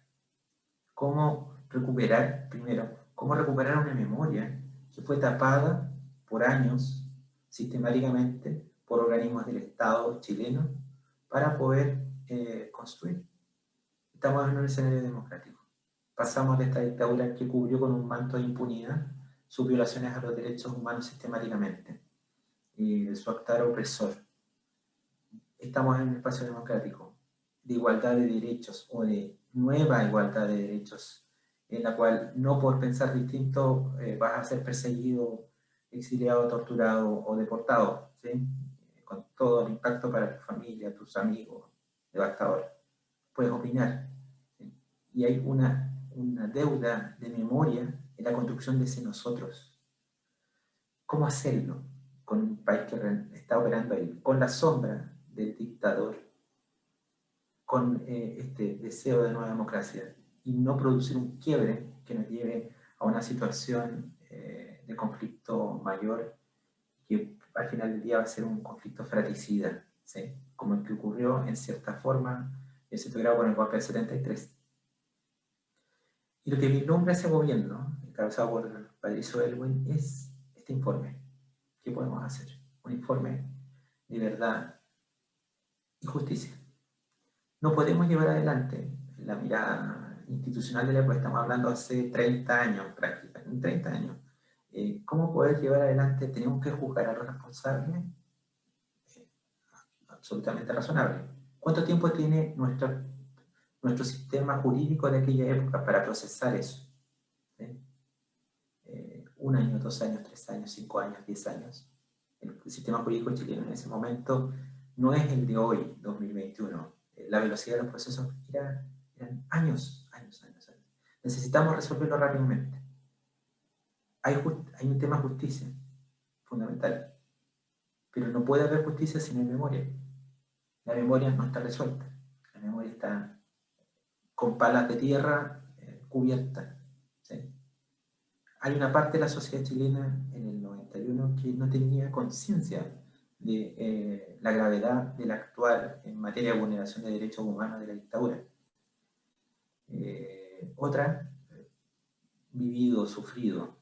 Y otra, que era consciente, pero finalmente lo justificaba porque veía a otros compatriotas como enemigos, ¿sí? Destructores de la patria. Difícil escenario, ¿cómo resolverlo? Y la apuesta que podríamos discutir si fue aceptada o no, fue esta apuesta del informe de Verdad y Justicia. Se constituye desde el Estado, representado a través del gobierno de aquella época, esta comisión, formada, si no mal recuerdo, por 10 integrantes, la mitad de derecha, claramente, y la otra mitad independiente o de izquierda. La dictadura militar, hay que decirlo, de Pinochet estaba vinculada a la derecha, no era absolutamente un proceso de exterminio con todos los grupos de izquierda. En esa ruta se constituye esta comisión, y la comisión lo que busca es efectivamente recuperar qué era esa memoria. No podemos hacer justicia, pero no podemos perder la memoria para que nunca más en Chile se repitan las atrocidades que se cometieron. El resultado, ¿cuál era el objeto de la comisión? Investigar sobre aquellos compatriotas que fueron detenidos desaparecidos o asesinados por la dictadura. De acá derivan después otras 2 comisiones, ¿sí? Que se van a llamar Comisión Balich 1 y 2, que van a trabajar ya no solo aquellos que perdieron la vida o están desaparecidos, sino que fueron víctimas políticas de la tortura, ¿sí? Y también se incorporan nuevas personas que desaparecieron y que no habían sido incorporadas en el proceso anterior. Esto pone en evidencia, ¿esto qué hace? Finalmente, levanta información que no estaba disponible en conocimiento público, pone en evidencia cosas que para algunos compatriotas eran cuentos de comunistas, cuentos de izquierda, cuentos de opositores a la dictadura o para algunos gobiernos de Pinochet, y dice que efectivamente eso es una realidad. Había campos de exterminio, había gente que fue desarraigada, familias destruidas, a través de una serie de testimonios que se fueron levantando en la instalación de la Comisión a nivel nacional. ¿Sí? Un tremendo y maravilloso y doloroso trabajo.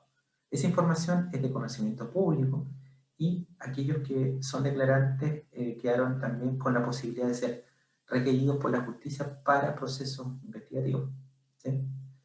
Cosa que después va a ocurrir en la segunda mitad de los 90. ¿Esto colaboró?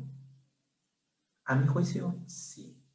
En términos de reconocer la fractura real de Chile, el daño que nos hicimos como sociedad. ¿Esto colaboró en avanzar en verdad? Absolutamente. Absolutamente. Absolutamente.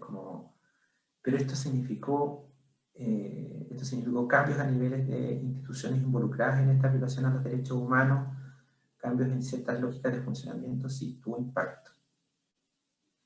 Ahora, en una lógica de derechos humanos que estaba en este marco de dictadura. No estábamos hablando en ese tiempo, el 91, de los derechos de género y otros componentes de cultura. No era la época. 30 años. Ahora, ¿muchas sospechas sobre esta comisión? Sí. ¿Va a ser una forma de ponerle paladas a la memoria, de tener una verdad oficial? También. Finalmente, no era la intención, y así lo declara el presidente Elwin en ese momento, pero finalmente se transforma en una verdad oficial, quiera o no. Si es un documento de Estado, sí.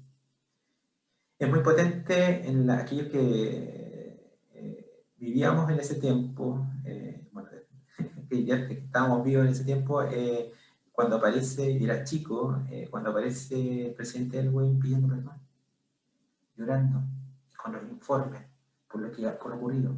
¿Qué estaba haciendo él? Asumiendo una responsabilidad que iba más allá de su persona, como jefe de Estado. ¿Sí? Entonces era decir, sí, tenemos que asumir la responsabilidad. Y ahí se activan una serie de iniciativas de reparación, que podemos discutir si eran las más adecuadas, si fueron suficientes, pero sí arrancaron. Y instaló el tema como un componente de nuestra memoria en su parte dolorosa. Memoria. Pero esa parte es súper relevante. La pregunta que viene a continuación es por justicia. ¿Sí? No hay justicia sin memoria, sí. Y ahí la autonomía del Poder Judicial tomó su tiempo, efectivamente.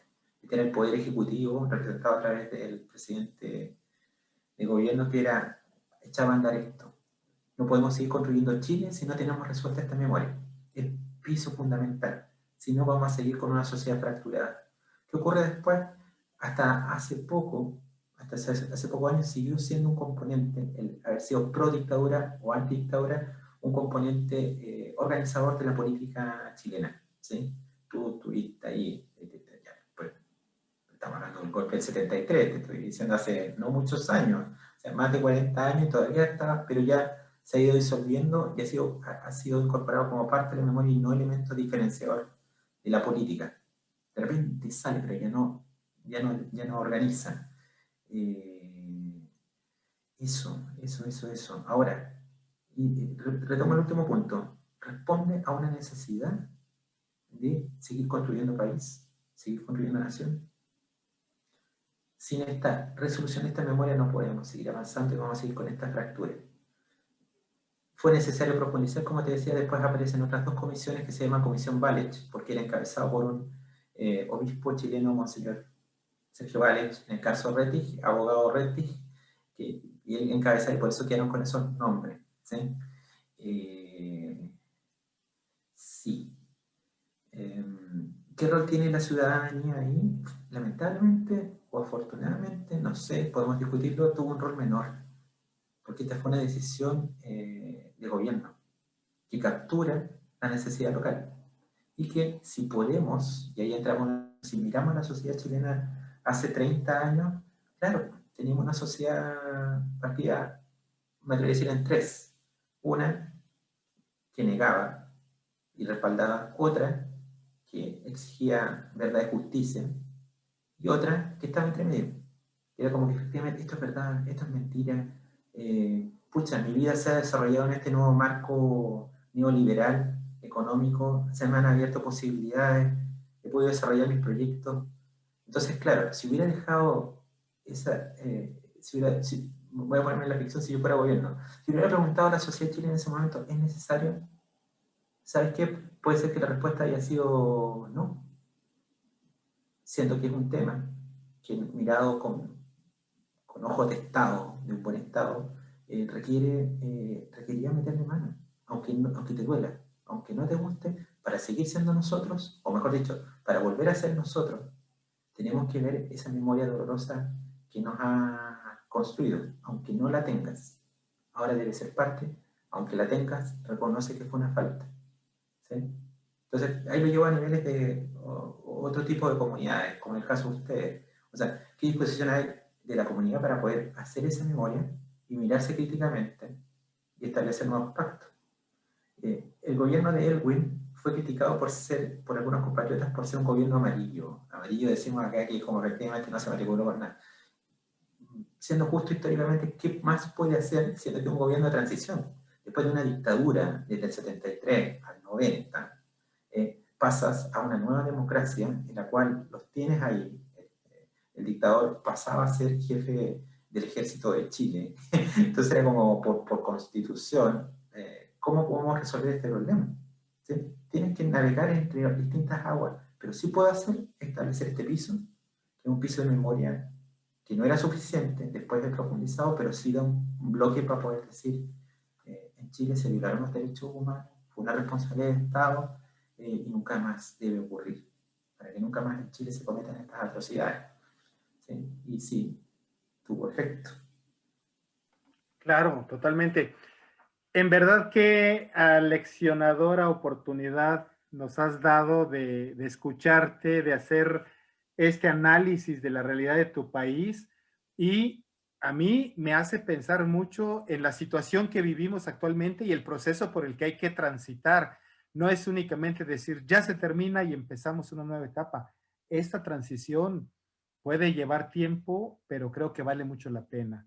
Todo lo que sea por aspirar a una mayor representatividad ciudadana, a una mejor democracia y a un mejor vivir para todos, creo que vale la pena esforzarse por ello. Reinald, pues muchísimas gracias, qué amable en verdad. Te mandamos un abrazo desde México hasta Valdivia, Chile. Que estés muy bien. Gracias a ustedes, un gran abrazo desde el sur austral de Chile.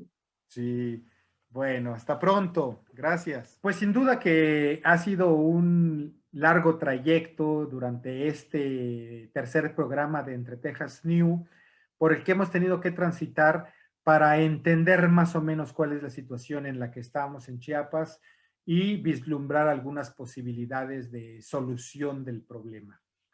Pero no podemos irnos sin presentar estos dos segmentos que hemos incluido ya en este programa de Entre Texas News, y que tiene que ver, por un lado, con la cultura, con una noticia importante para Chiapas desde el mundo de la arqueología, y posteriormente vamos a también escuchar una participación de una seguidora del programa, quien también ha sido alguien importante en Entre Texas TV por su sólida trayectoria académica y cuya pertinencia en su comentario creo que vale la pena hacerlo. Vamos a escucharlas. Bueno, y en el tema de cultura han ocurrido cosas muy interesantes también para Chiapas.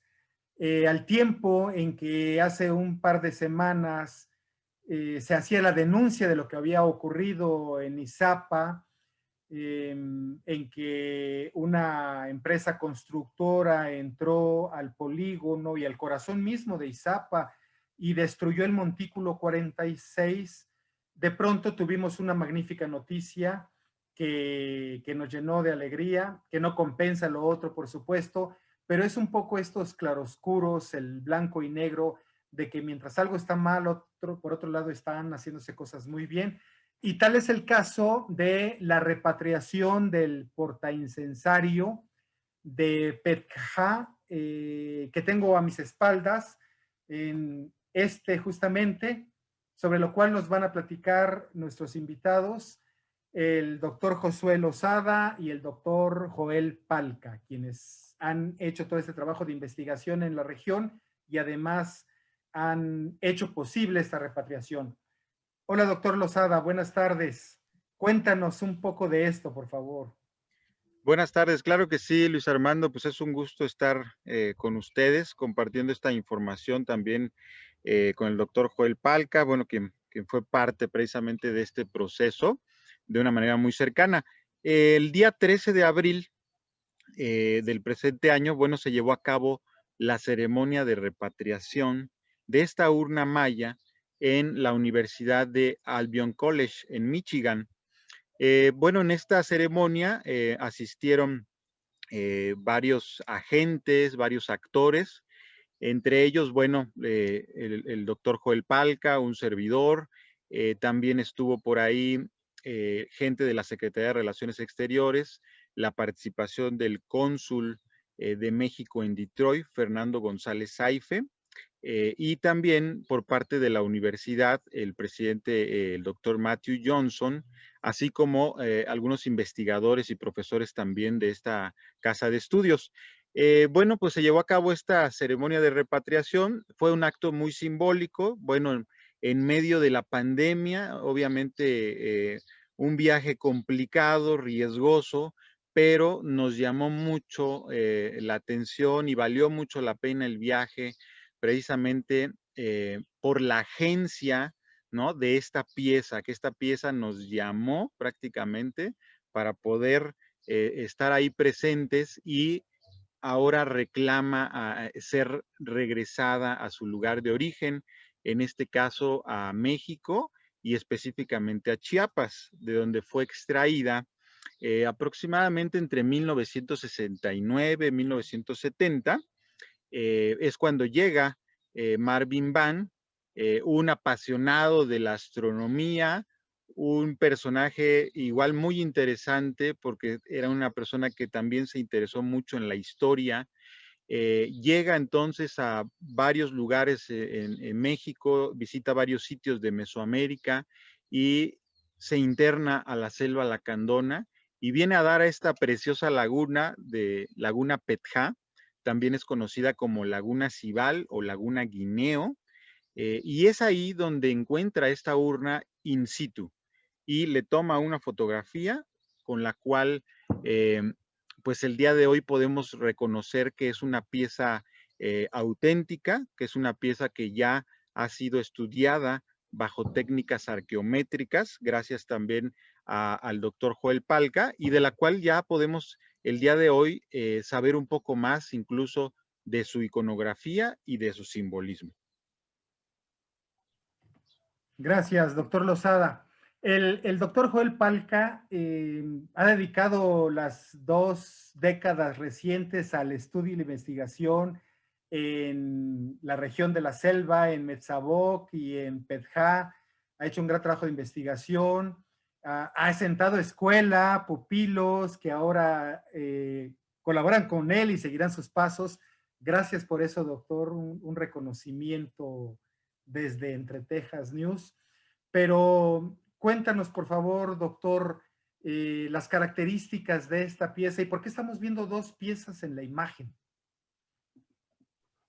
Hola, buenas tardes. Sí, eso es lo que es muy, muy interesante y de sorpresa también, porque me recuerda que cuando fui a Albion College, como hace 20 años, para ver unas fotografías en una colección, de hecho es ahí donde vi esa foto de Marvin Van, de esa pieza de cerámica que está en tu mano derecha. Y vi esas fotos, y vi también esa pieza de cerámica, esa urna, y que estaba ahí en la colección. Y yo vi, y entonces pensé, eso es del momento de la conquista de los españoles en México, de hace 500 años más o menos, porque tiene rasgos en la cara como un incensario lacandón, pero también trae rasgos del arte maya, del clásico de hace 1000 años, porque tiene el señor, es negro, pintado de negro, tiene puntitos aquí de su barba, tiene hojas de cacao, de tabaco en su oreja, y está sobre una montaña y sale de una cueva de esa montaña y se reconoce esa montaña por los puntitos de uvas que tiene en frente del monstruo donde sale ese señor. Entonces yo vi esas fotos, ok, yo entiendo esa iconografía, muy bien. Y entonces cuando fui a Chiapas, unos años después, entro en el Salón Maya en el Museo Regional de Tuxtla y veo la urna ahí en la sala, y eso es la pieza que está en tu mano izquierda. Y entonces y vi que eso es interesante, es una copia exacta o que trajeron de Albion College. ¿Qué pasó aquí? Entonces hay que hacer estudios, ¿no? Para ver si uno es una copia moderna del otro, o si fueron a la misma vez. Y Josué y yo hicimos análisis de los barros, de la cerámica de los dos, y sí, son del mismo lugar, probablemente Petah, y del mismo artista. Y son gemelos exactos. Entonces, esto es importante porque según la cultura maya, las copias de dioses o gemelos de dioses, como los gemelos héroes, etcétera, los gemelos son muy importantes. Pero puede ser que estos son dos de tres dioses patronales de Petah. Son gemelos porque son como dioses gemelos. Pero también el artista o la artista o los artistas hicieron estos gemelos exactos, pero muy exactos, hasta el centímetro. Mostraron sus habilidades especiales como artistas, como personas que están en contacto con los dioses, con los ancestros, para poder hacer estos gemelos. Y la última cosa es que hay otra más. He mencionado de 3 dioses patronales. Hay otra más, una diosa de la luna y del maíz que está en el Museo de Cancún. Y también viene de la Laguna Petah. Entonces, esta historia sigue y es muy interesante y fascinante. Y ojalá que estén juntos en Chiapas pronto. Claro. Pues qué maravilla agradecerles estos hallazgos y esta repatriación, por supuesto. Muchas gracias, doctores Palca y Lozada. Y nos vemos pronto. Y usted, si quiere enterarse más de toda esta historia y de las características particulares de estas piezas, pues muy pronto podrán ver el programa que hicimos para tal efecto en Entre Tejas TV. Gracias, muy amables. Buenas tardes a todos. Pues considero que el tema de la democracia y de la conciencia social son sumamente importantes.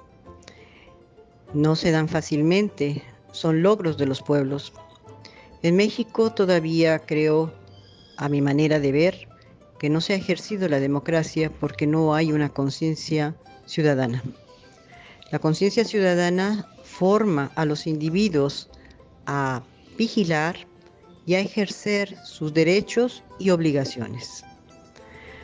Esto quiere decir que tanto los gobernantes, las autoridades, los mandos medios y la ciudadanía en general formamos un conjunto que, si tenemos claridad de qué estamos haciendo, qué lugar estamos ocupando y en dónde estamos viviendo, es decir, como país, como Estado, como parte del planeta y parte de un mundo internacionalizado también, con reglas generales de tipo humano, valores, y con leyes y códigos a nivel nacional, pues entonces nos preocuparíamos mucho más en el concepto de ejercer bien nuestras acciones y nuestras conductas. El generar conciencia ciudadana implica estar pendiente realmente del bien común, porque si nos va bien a todos, entonces la ciudadanía crece, los pueblos se desarrollan. No quiere decir que no haya problemas, pero entonces se resuelven en conjunto y las leyes entran en función. Y los gobernantes se tornan no en todopoderosos, como viene ancestralmente con el hecho desde la conquista. La conquista generó una dependencia a las formas y a los modos de ejercer la política en el siglo XVI para nuestros pueblos. Y quitaron la posibilidad de tener voz y voto, o sea, de participar. Éramos simplemente seres de servicio. Pero eso ya pasó. Pasaron 300 años de época colonial, todo el siglo XIX, 100 años que nos costó sangre, muchos disgustos, muchos enfrentamientos para encontrar qué tipo de gobierno era el que mejor le convenía al nuevo Estado, al naciente Estado mexicano. Y pasamos, pues, por varios, hasta monarquías tuvimos, otra vez, hasta que llega la República. Pero llega la República y seguimos para el siglo XX en una república, continuamos para el siglo XXI en una república, y la pregunta es, ¿dónde ha estado el crecimiento del concepto ciudadano? ¿Dónde ha estado el crecimiento y la evolución que requieren los pueblos para que sus habitantes ejerzan verdaderamente el sentido de vigilancia, de cuidado, de apoyo al bienestar de su propia nación? Tenemos leyes magníficas, pero no las conocemos. No las ejercemos. Y cuando se trata efectivamente de elegir a ciudadanos, a representantes, pues no es un juego. No es nada más el hecho de con quién tendré mejores posibilidades de conseguir trabajo, como ha sido antes, que los candidatos estaban y se les apoyaba porque garantizaban ciertas formas de bienestar individual, cuando deben ser personas que tengan el perfil de una responsabilidad general y de preocupación por el cargo que van a ejercer. Entonces creo que es sumamente importante que tanto los que están jugando y que quieren nominarse, pues aprendan, porque ya no sé si es recuerden, sino aprendan, que aprendan los conceptos básicos de dónde van a ejercer. Porque eso es para el bienestar de todos. Parece que nada más es el bienestar económico, porque se llega a un puesto donde se recibe un X sueldo y hay facilidades para hacer negocios o situaciones malversas. Pero eso es un tiempo. ¿Y qué impacto tiene el no haber ejercido correctamente el puesto al que se encomendó? Tiene un impacto posterior que a ellos mismos les genera problemas, a sus hijos, a sus descendientes. Y así vamos por generaciones, así hemos ido por generaciones. Entonces, lógicamente, no hay este concepto de crecimiento ciudadano, porque parece que el tiempo electoral es para ver quién tiene mayores garantías de ganar espacios para el beneficio propio. Creo que ya es tiempo de que la ciudadanía despierte y ejerza el ejercicio real de lo que le corresponde, porque es para el bien propio y el bien común. Por tanto, cierro estas palabras citando lo que podría ser verdaderamente el concepto de la democracia, ¿no? El cambio de conciencia requiere educar, pero educarnos en la responsabilidad para que emerja, para que salga, pero no nada más en sentido teórico, una ética que permita tener confianza y compromiso en lo que estamos haciendo como ciudadanos y en los que nos van a representar, donde entonces los servidores públicos serán observados y que se formen nuevas generaciones que aprendan el beneficio de ejercer correctamente el poder. Por tanto, es necesario que la ciudadanía tome conciencia no nada más de este momento, sino de la trascendencia a que implica a tiempos posteriores. Educarnos y saber analizar. Creo que esa es la clave para ejercer un concepto ciudadano. Portarnos bien y cumplir con derechos, pero también exigir obligaciones. Gracias. Bueno, pues muchas gracias por habernos acompañado en este tercer programa de Entre Tejas News, pero no quiero irme sin participarles algo. Editorial Entre Tejas, que es el concepto que concentra a todo este proyecto de actividades culturales, periodísticas, editoriales, acaba de publicar, y estamos muy orgullosos por ello, el libro China en el siglo XXI, El despertar de un gigante. Un libro que nos habla del aspecto histórico de esos milenios que han transcurrido en la historia de China, que han creado una gran civilización, y de cómo eso desemboca en una China actual que es la gran potencia mundial, que es la gran potencia tecnológica, científica, financiera, que le disputa la supremacía a Estados Unidos. Les recomendamos esta lectura, pueden solicitarla, está a la venta ya en las librerías del país, pero también pueden solicitarla a Editorial Entre Tejas. Aquí están los números para que se comuniquen con nosotros y tiene un costo de 300 pesos y lo enviamos a su domicilio. Pues bueno, nos vemos la próxima semana y será un gusto tenerlos con nosotros nuevamente en Entre Tejas News.